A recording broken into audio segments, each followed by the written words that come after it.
Hello, everyone. Welcome to the Fake Ran Over podcast. Swear to God, never gets old saying that. Hello, co-host.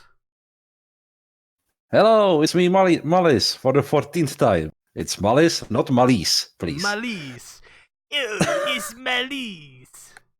That sounds incredibly racist, you know that? You know, you sound incredibly racist, Malice. I'm sorry, Malice. I agree. Me up. That's okay. You can't say Anna best girl forever. You can't agree with that, Malice. That's racist. And also a little. I mean, she's like 5, so you can't do that. I'm reporting both of you to the FBI. Anyways, Fate Go episode 14, Decisive Battle. Was it as decisive as the title lets on? We'll find out. Yeah. I have a question. Did something happen and they switched the length of the show to 15 episodes or something? Because this felt like like episode, say 20 or 21 just before the finale. I don't know. We still got Ushi to show up and kick ass. So Yeah, that's true.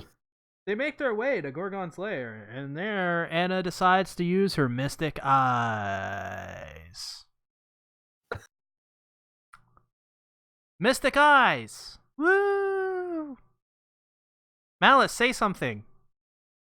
Mystic eyes, and as I was saying since like episode 2 or 3, yes, Anna is also a Gorgon. Malice is smart, you guys. That's what we've learned from this podcast. Malice, you should take over my channel. Nah, too much work for too little pay. So yes, the focus of this episode is pretty much Anna. Yeah. We start off in the beginning where she shows back up, which is like the first episode she's like been a focus of since forever. Since like that time Ushi fought Gorgon. So yeah. That's like the last time I think that she was focused on in any sort of way. I've missed her. Well, we know you have, Lolicon. Wow. You what, bitch? Did you call me a bitch? Lolicon? Anyway, where are we? So Gilgamesh basically wants Quetzalcoatl to throw a goddamn axe. Yeah, to throw up an axe. Yeah, well, not just any axe though. A giant fucking axe. And let's just go ahead and talk about her throwing that axe, because that is the simultaneously the best scene ever in any anime of all time, and also quite possibly the goofiest looking thing. Yeah, it's so dumb, but it looks so cool. It's cool and dumb, and I don't know what to think, because it's just this tiny woman throwing this giant axe. It's just so fucking cool. But at the same time, I'm like, this doesn't look right. This looks like something straight from like a 90s anime. Yup. Or say Durarara, or that kind of show. It's just how massive the thing is. I don't know. It's just seeing something that big. Couple dozen tons. Oh man. I don't know. But this whole fight is awesome. Oh, excuse me. This whole fight is awesome though, because Quetzalcoatl uses wrestling moves on Enkidu. Or Kingu or whatever. She uses the fucking Hurricane Rana. I have no clue what that is, by the way. It's when you basically wrap your legs around somebody's head, and then you force yourself onto your back while holding on to while you have a hold on their head with your legs. And then as you fall to the ground, you should be able to launch the other person forward. And you let go at a time so that you can land on your feet. Mm-hmm. That's what Quetzalcoatl did. Which, by the way, a Hurricane Rana is like a it's like a move in a wrestling. Fuck. Damn it! What am I trying to say? It's a move in Mexican wrestling. So Quetzalcoatl being a little bit Spanish. She also says suicida. I would be very careful about the Spanish thing. I don't know what the fuck Quetzalcoatl is. Mayan? Get out of here, Malice. You don't know anything. You don't know history like a true American.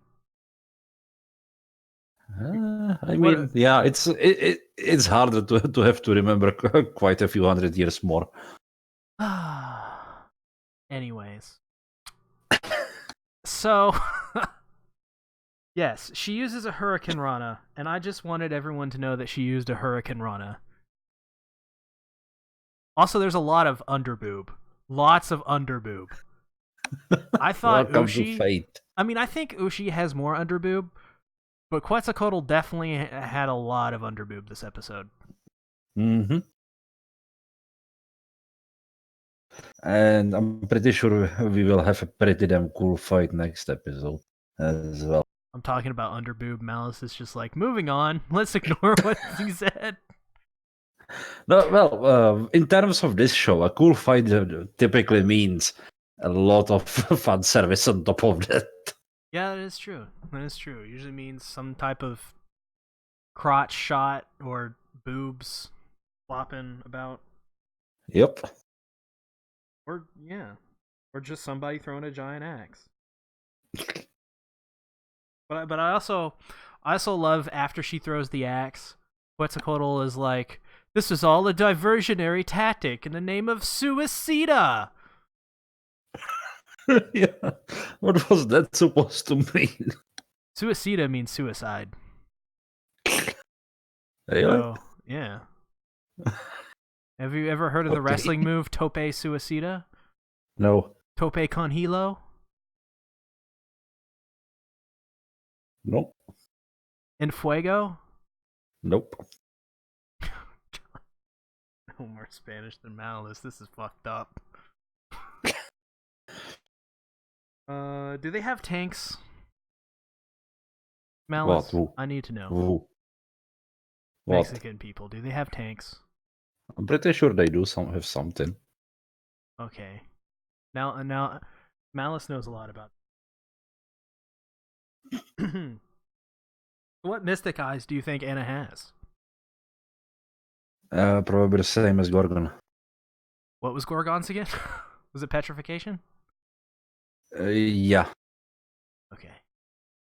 Well, surprisingly enough, she talks about in this episode when Fujimaru, because everybody loves Fujimaru hands Anna the little flower thing, and she's like, my older self doesn't remember these certain things.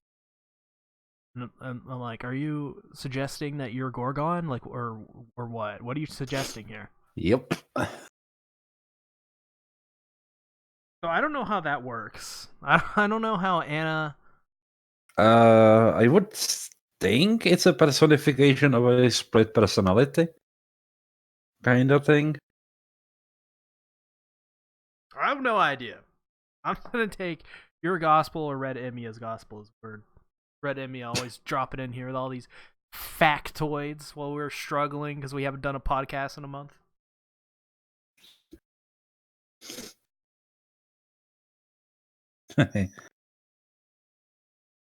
I mean, yeah, we kind of missed a bunch of stuff. But yeah, this episode really felt like the last thing before the finale, and we have still what 6 episodes left. Yeah, I mean we're getting ready to fight Gorgon, pretty much the biggest boss that they've set up so far, and we haven't even gotten to fucking Ushi, because Ushi's gonna show up and be all evil and shit. Ushi Alter. Ubakamaru Alter. That's what they're going to call her. Yeah, that's probably going to happen. Oh, yeah, no, this is the episode where they showed Ishtar's feet a lot. You seem to be kind of fixated on feet. It's Malice. Don't try to suggest something that ain't true. I mean, you do that every single time we record, so I can do a few punches as well. After everything Medusa went through, turning into Gorgon monster, no wonder she doesn't remember about her younger self. Well, there you go. Red Emia coming in here, dropping factoids, being better than us in the podcast. It's great. So yeah, can we go back to Ishtar's feet for a second? I mean, sorry. Merlin is talking to Fujimaru. They're talking about how Merlin's specifically talking about he and Gilgamesh are similar because they don't connect with humans or humanity. Yeah, they are just observers, or not just observers, but something happens. Let's at least have fun while it happens. Well, Gilgamesh simply just doesn't have that connection and doesn't care, it seems. Where Merlin likes humans, but it's in a weird way where he wants to see their demise. It's more that he just thinks differently, I think.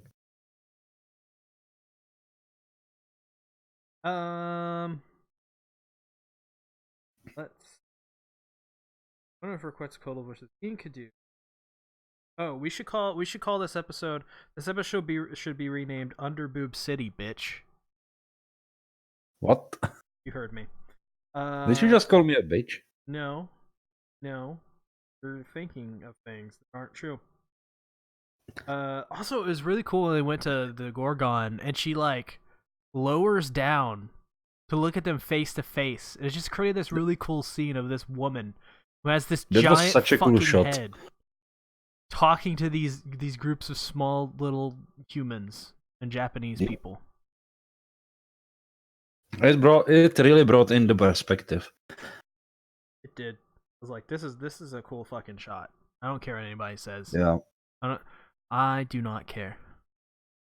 I guess you could say that Gorgon is like who's that girl from Monster Musume, the one everybody wants to bang, the snake lady.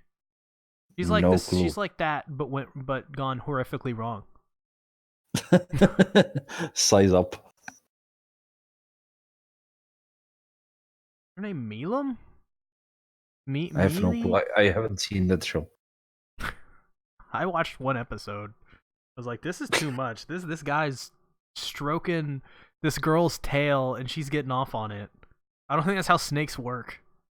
Okay. What the fuck? Somebody says they want her to vor them. That's fucked up. What? That's fucked up. That's really fucked up.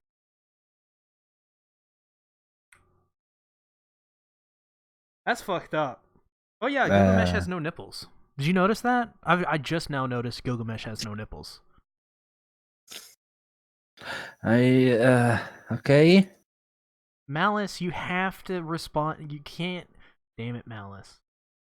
Merlin doesn't want mankind to die off. He just wants to live long enough to see the last man's dream, because it's kind of set in stone that people will perish as a race at some point. They talked about Ishtar's feet yet? We have. We literally have. We just did, or Ben did, because Ben obviously has some sort of fetish about them. But okay, Satsuki, this episode we've talked about Quetzalcoatl's underboob. We've talked about Ishtar's feet. We've also talked about Gilgamesh as well having no nipples, which is the topic we are on right now. Oh, and snake girls, yes. Yeah. So we're covering the gambit.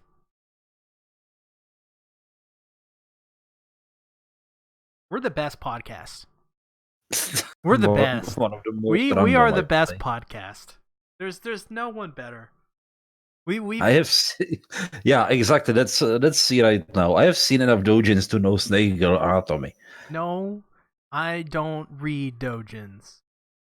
Sure. Lies. I only read books. So you can take that, Malice, as you will, and then kindly go read books too. Oh yeah, Red Emia brings up the guy in the old guy with the sword that slices Yeah. the one chick in half from The 13. who the fuck is he?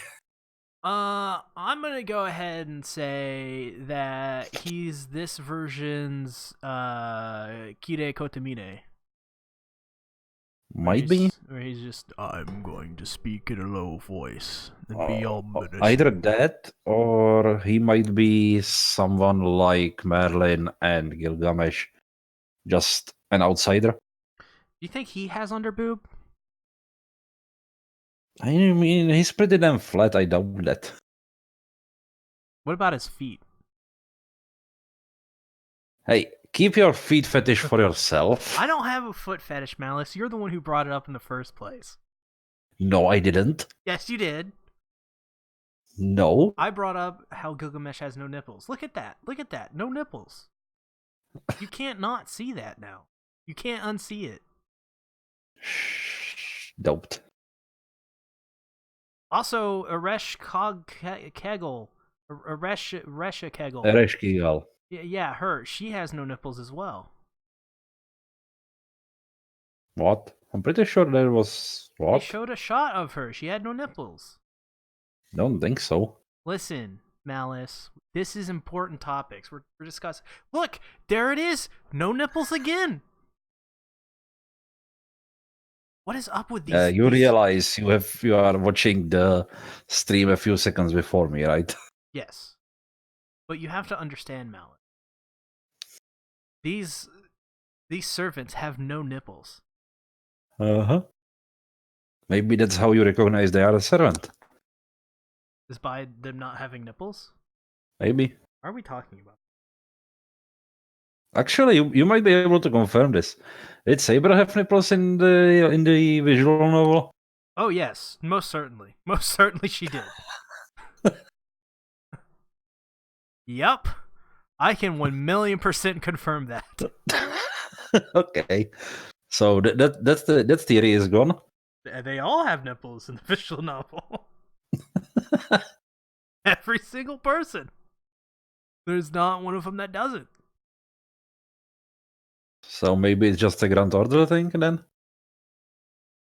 I don't know. I don't know. So, at the end, they all basically look to the ground over at Ishtar and they just stare at Ishtar's feet till the credits roll. That's not what happened. I mean, that might be what you have seen in the doujin you were just before the stream, but I haven't done shit. You're making stuff up, man. You're man. This podcast is so fucking good. This is the worst podcast I've ever been a part of. I don't think there's anything else to talk about. Comments. Speed is making. They I guess go to the lair, and then they walk past the pod, and Mash is like, "But there's people there." And Fujimaru's like, "Just don't, man, just don't." And Mash is like, "But people, they're still alive, Fujimaru." Fujimaru's just like, "Just don't, just don't." I guess that's a thing. Where's Ushi? Yep. Where's Truck Flaps? I want Truck Flaps. I think she's gonna show up at either at the start or at the end of the next episode. You think they're just gonna like fucking slice Gorgon in half, and then Ushi's gonna like come out and be like, "Ha ha ha ha! I am Ushi." No, it's more like it's gonna be, "Oh, I'm the final boss, and to fight me, you need to first defeat my underlings." And then we get 5 episodes of fighting underlings, and then finally get to the Gorgon. Well, they should not kill Truck Flaps because I like Truck Flaps. Truck Flaps is They probably on me. Actually, maybe don't, because nobody fucking dies except for All the hot ladies stay alive. For Leonidas. All the men die and the hot ladies live. Isn't that how it usually goes? Yep. Welcome to fate. Yeah. Poor Lancer. Poor any Lancer. They all eventually die from some fucking bullshit. Okay, to be fair, this isn't true for the what was the special one called with Jean d'Arc? No idea. Ruler is a ruler or Avenger? What? No, I mean the show, What show? the Fate show. The Fate. Yes, we are watching one of those Fate Apocrypha. shows. I haven't seen Apocrypha. Because in that one, pretty ladies die a lot. Bullshit. That's not what Fate is. Fate is all the pretty ladies living. Nope. In this one, it's the fight for the independence of the homunculi. And I'm not kidding. That's actually what Apocrypha is about. Okay. But they killed Mansaber at the beginning. I was like, why? We got a Mansaber. I mean, he's got probably the worst character design out of all of them there. But he just like dies at the beginning. He's like, I choose to die. I'm like, what? We just got you, man. Where are you going? And then fucking French girl shows up and she's like, I'm Joan of Arc. And she like, what? I don't understand. Where's Alter at? I don't want no Joan of Arc. I want Alter. I want her to just get drunk constantly. Get so fucking smashed that she spits fire. That's what I want. We've run out of things to talk about probably, let's see, we've been going for 50 minutes now? 50 minutes ago. So, Malice, where can they find you? I think Malice died. Well, you can find Malice on my Discord. You can also find me here, which you should definitely subscribe and ring the bell for. And, as well, I have a main channel where I talk about all sorts of things. This morning, came out with a video on He's At the Last Witch. It's pretty good. I think you guys should all check it out. As well, this Friday, I have a video coming out where I'm talking about Vinland Saga. I think people who have seen the series will definitely really enjoy. So, with that being said, Malice, are you back? Yes. Okay. Sorry about that. The show's over, Malice. Time for you to go home. Oh. Have a good day, everybody. Good night and good day. See you.